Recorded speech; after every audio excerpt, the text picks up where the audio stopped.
Good morning बच्चों। आइए हम पढ़ रहे थे संधि जिसमें हमने संधि की परिभाषा पढ़ ली थी, संधि के भेद पढ़ लिए थे और फिर हम पढ़ रहे थे स्वर संधि में हमने आ से बनने वाले सभी शब्द पढ़ लिए थे। आज हम पढ़ेंगे ई से बनने वाले शब्द। हमने सूत्र पढ़े थे। अपना टॉपिक रहेगा स्वर संधि में आ से बनने वाले सभी उदाहरण हमने देख लिए थे। आज हम देखेंगे ई से बनने वाले, जैसे ए धन ई बराबर बड़ी ए। तो रविंद्र, अपना शब्द है रविंद्र। हम इसके टुकड़े करेंगे रवि धन इंद्र। इंद्र हमेशा छोटा आता है, जैसे गिरिंद्र, तो इसके टुकड़े हो जाएंगे गिरि धन इंद्र। फिर है ये तो थे शब्द, और अगर टुकड़े दे दिए जाए तो हमें इनके शब्द बनाने हैं। फिर देखते हैं ई धन ई बराबर बड़ी ई, यानी इनका जब भी मिलाप होगा तो शब्द बड़ी ई से ही बनेंगे। जैसे हरीश,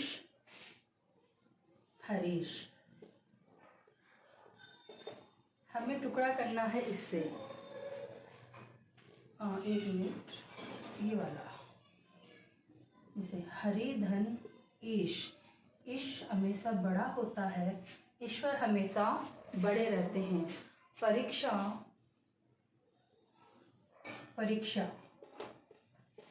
परिधन इक्षा,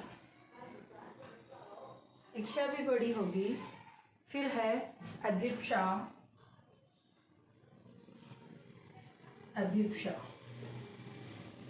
तो अभिधन इप्सा।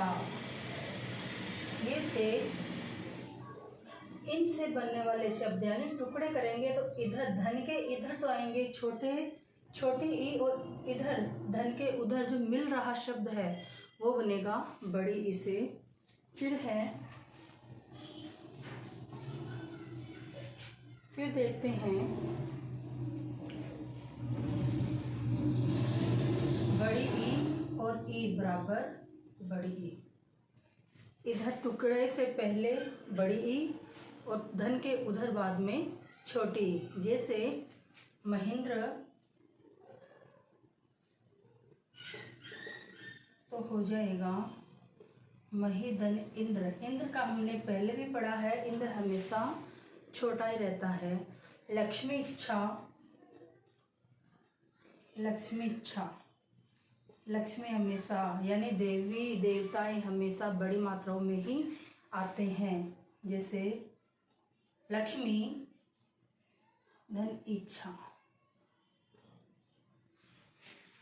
फिर है फणींद्र,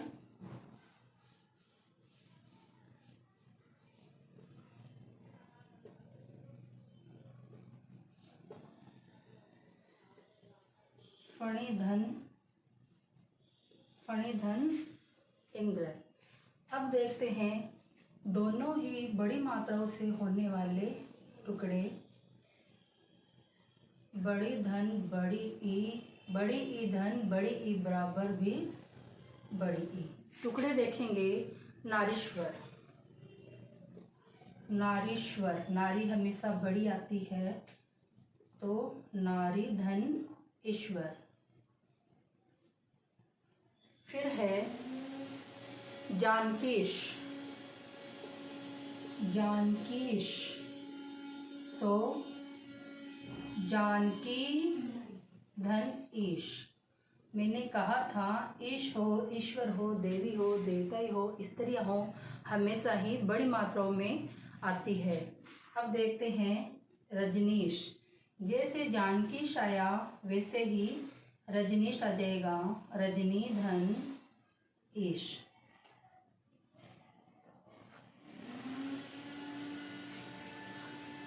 इसी प्रकार नदीश, एक जैसे हैं शब्द, इसीलिए आपको कन्फ्यूजन नहीं होना है, किसी भी प्रकार का कोई भी कन्फ्यूजन नहीं होगा। नदी हमेशा बड़ी आएगी, नदी धन ईस। ये थे हमारे ई से बनने वाले कुछ शब्द।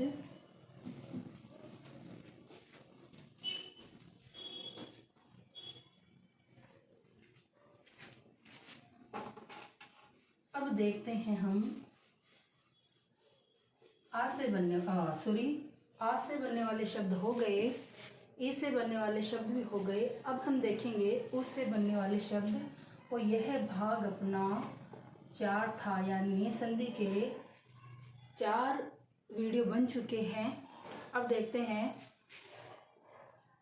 उ धन उ बराबर बड़ा उ, यानी बनने वाले शब्द हमेशा बड़े उ से ही बनेंगे। जैसे भानुदय, भानुदय हमें विच्छेद करना है भानुदन उदय, यानी छोटा उ और छोटा उ मिलकर बड़ा उ, ऐसे लिख लो। फिर है गुरु उपदेश, गुरु उपदेश हमें लिखना है गुरु धन उपदेश, तो हो गया गुरु उपदेश। फिर है लघुतर, लघुतर में आ जाएगा लघुधन उत्तर। अब देखेंगे इससे कम ही शब्द बनेंगे तो या तो दोनों सेम, या बड़े वाले उ में भी दोनों ही सेम बनेंगे। बड़ा उ धन बड़ा उ बराबर भी बड़ा उ। भूष्मा, भूष्मा तो भू बड़ी पृथ्वी, भूधन उष्मा, ये था भूष्मा। भूधर्व, भू धर्व तो भूधन उधर्व। ये थे उससे बनने वाले शब्द। और देखते हैं चरमूर्जा। चमू का अर्थ यहाँ होता है सैनिक या सेना। पहले इसकी वो कर लेते हैं, चमू धन ऊर्जा। अब इसका अर्थ देखेंगे। चमू का अर्थ होता है सैनिक या फौज। अपन सैनिकों को फौजी बोलते हैं ना, फौजी भाई। तो चमू का अर्थ हो गया सैनिक या फौज, और या एक को लिख लो सेना का एक भाग, सेना का एक भाग, एक छोटी टुकड़ी, कुछ भी हो सकता है। और पूरे का अर्थ हो गया इसका पूरा अर्थ बोलेंगे तो सेना का बल।